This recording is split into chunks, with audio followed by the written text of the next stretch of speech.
The world dissolved into a horrifying kaleidoscope of fog and fear. Hannah clawed at the unseen hand, a raw, strangled cry escaping through the gaps in its grip. The raspy voice hissed again, closer this time, "Don't fight it, child. It won't help." Tears streamed down Hannah's face, blurring the swirling mists. Where was Raymond? Her heart pounded against her ribs, a trapped bird desperate for escape.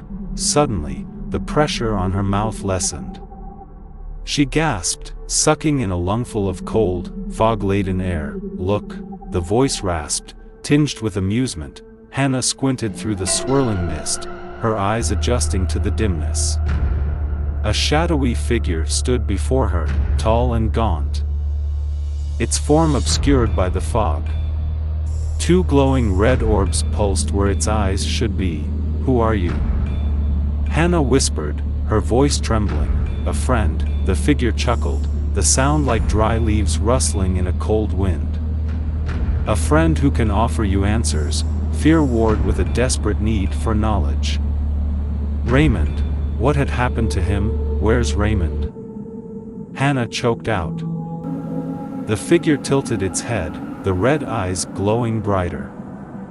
"He couldn't accept the truth, Hannah. But you. You have a strength within you. What truth?"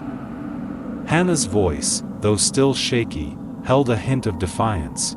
The figure extended a skeletal hand, its long, claw-like fingers reaching for her face. Hannah flinched back, but the hand stopped just short of her skin. "This village," the voice continued, the amusement gone, replaced by a chilling seriousness, "is built on an ancient power. A darkness that feeds on fear and despair." Hannah's mind reeled. The disappearances, the chilling whispers, it all made a horrifying sense. "Emily," she whispered, the memory of her friend's bright smile a stark contrast to the horror of the present. "Is she consumed?" the voice finished. Like many others before her, Hannah stared at the figure, a flicker of a desperate idea forming in her mind. Can you help me fight it?" The figure let out a sharp, barking laugh that echoed through the fog. "Fight it? No, child. You can't fight the shadows. You can only become one with them." Hannah's heart hammered against her ribs. Become one with the darkness? Was that the only choice? As if sensing her hesitation, the figure leaned closer, its voice a low murmur. "Look inside yourself, Hannah. Don't you feel it? The anger, the fear. They can be your strength." Hannah closed her eyes, drowning out the voice. Anger. Fear. But also, a fierce love for Raymond, a burning desire to protect him, even in death. Suddenly, a warmth bloomed in her chest, spreading outwards, pushing back the edges of the cold fog. She opened her eyes. The shadowy figure recoiled, the red orbs dimming in surprise. The touch of darkness receded, replaced by a sliver of pale moonlight breaking through the thick mist. What have you done?" the figure rasped, its voice filled with a newfound fear.